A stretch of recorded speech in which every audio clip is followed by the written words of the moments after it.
These are my spider cookies, and I'm going to show you how to make them. 6 tablespoons of cocoa powder in a pot. We're going to be boiling this together. This is our first step. So it's 2, 3, 4, 5, 6. Half a cup of milk.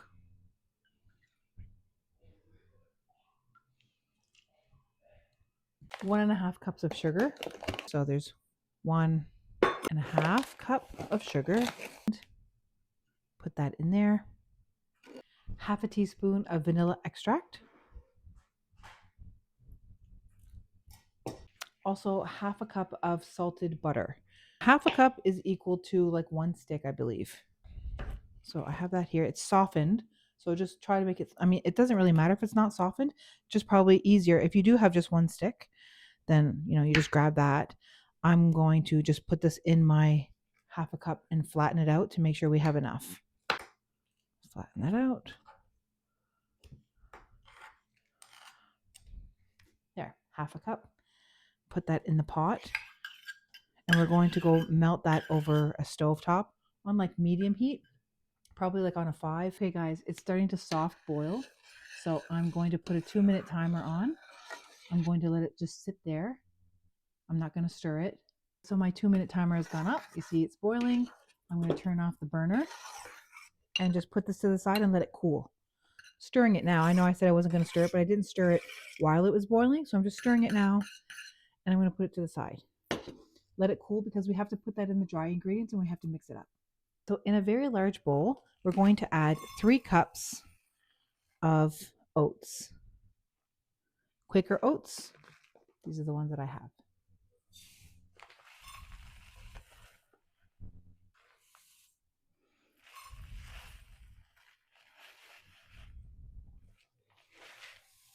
One cup of coconut. This one is sweetened and shredded. We're going to add 1 cup of that. My mother hates coconut, so obviously she doesn't eat these. I don't know what the consistency would be if you didn't add the coconut. You could try if you want. This just means more for me. So, I don't complain too much. That's all the dry ingredients that we need. So we're going to mix this up so it's nice and evenly distributed.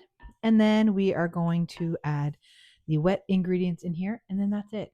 We don't bake these.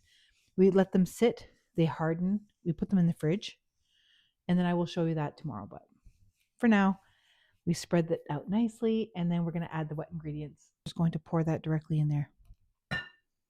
Just like that. I have such very fond memories of these cookies. It's like a childhood nostalgic memory for me because I'm from Prince Edward Island. That's where I was born, but I left at a very young age and I grew up in Toronto, Ontario. So every summer I used to come and visit my family here in PEI, and my grandmother, who is now passed, she knew I loved these cookies. So on our trip back to Toronto, which is a 19-hour drive, by the way, she would always give me like a little care package, and this was part of it. So she wanted to make sure that I brought a little bit of her with me when I went back to Toronto. Mimi in Acadian is grandmother. You'll probably hear me talking about my mother quite a bit. I have a really great relationship with my mother. She actually lives with me. So when I do reference her saying like she doesn't like things, like she gets the benefits of like eating all the food that I cook and all the things that I bake. So I will make reference of my mother every now and then, and that's why. So this is just bringing me back to my childhood, paying homage to my grandmother. I'm going to put them on parchment paper on like a cooling rack, and then we're going to just let them sit there, and then I'm going to put them in the fridge. Here's the parchment paper on the cooling rack, and I'm going to spoon, about this size onto this cooling rack. Can you see that? Yeah. And I just make them into little balls like this. You can make them smaller, you can make them bigger. I just like to make them this size. This makes quite a bit actually.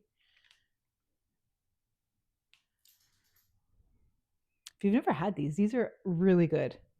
if you like coconut, obviously. If you don't like coconut, then I guess these are not cookies for you.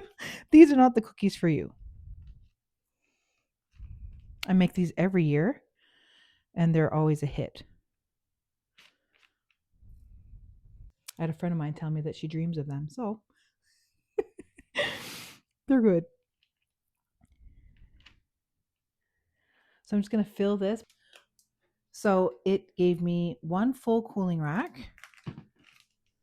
And I was able to make a little bit more on a smaller one.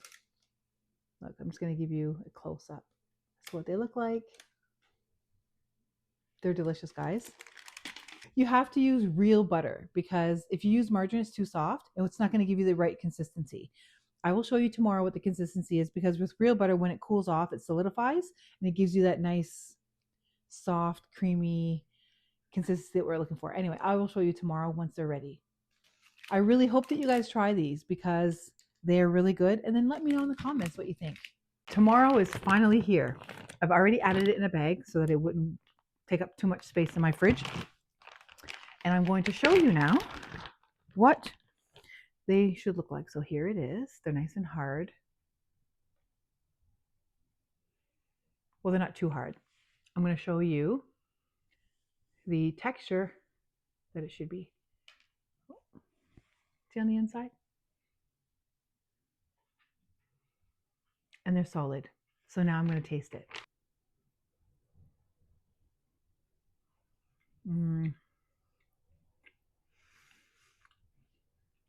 It's a little taste of heaven in my mouth.